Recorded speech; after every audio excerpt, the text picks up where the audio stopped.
Welcome to my vlog mga Mimi. For today's video is all about hashtag i-share ko lang. Ang hashtag i-share ko lang mga Mimi, ito ay naglalayon patungkol sa iba't ibang uri ng tips na ating gagawin ngayon. At bago ang lahat ay dito lang yan sa hashtag i-share ko lang. Ito na nga mga Mimi, full storage na ba kayo? Gawin mo to sa CP mo. Let's go! Step 1 guys, hanapin mo ang setting ng cellphone nyo. Ito, pindutin mo ang setting ng cellphone mo, storage.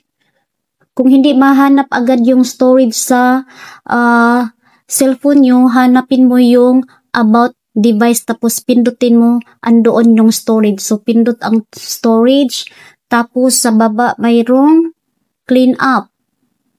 Ayun na guys. So, dito guys, makikita mo na yung dapat mong i-clean. Yan. Clean up. Pindutin mo yan. Clean. Pindutin mo yan para malinis. So, punta na naman tayo ngayon sa step number 2. So, dalawa kasi yung gagawin natin tonight. Okay guys, sundan nyo ako. Ang step 2 natin mga Mimi, dito sa mga apps na lagi mong ginagamit, yun ang linisin mo rin. I-clear mo yung mga cache nila o cache na lang para mabilis. So like for example, ang lagi natin ginagamit ngayon ay Facebook. So dito sa gitna, ilong press mo lang. Tapos yun, lumabas dito.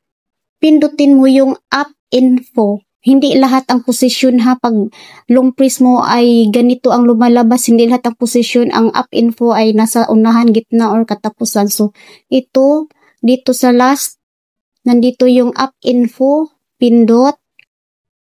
So, hanapin mo yung storage, pindot. So, nakita mo yun ang cache dito, or cache na lang, para mabilis. So, dito sa baba guys, mayroong clear cache. So, ito ang pindutin mo. Huwag na lang yung mga iba-iba dyan. Basta ito lang ang pindutin mo. Baka ma-delete mo yung iba ay mag-goodbye na. So, clear cache ka na lang. Pindot. O, tingnan mo. Ang cache dito is 0 na. Diba? So, punta na naman tayo sa ibang apps. Ano ang ginagamit dyan? O, TikTok. Sige. Long press. Wait lang. Long press. App info. Pindot. Storage. And clear cache. Yun lang. Huwag mong galawin yung clear data kasi mawawala ang lahat na nasa loob ng TikTok mo. Like for example, dito lang talaga sa clear cache. Huwag yung data ha. Okay, pindot. So, clear na yung cache.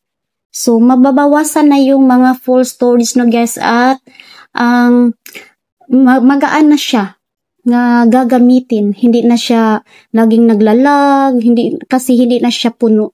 So, yun lang guys. So, kung nagustuhan mo ang videong ito ay mag-follow ka na for more video tips. And for the proper engagement naman, dapat tapusin mong panoorin ang video bago ka mag-react, mag-comment, para tayong dalawa ay di bababa ang views natin. So, see you for my next video here on hashtag i-share ko lang. Love ya!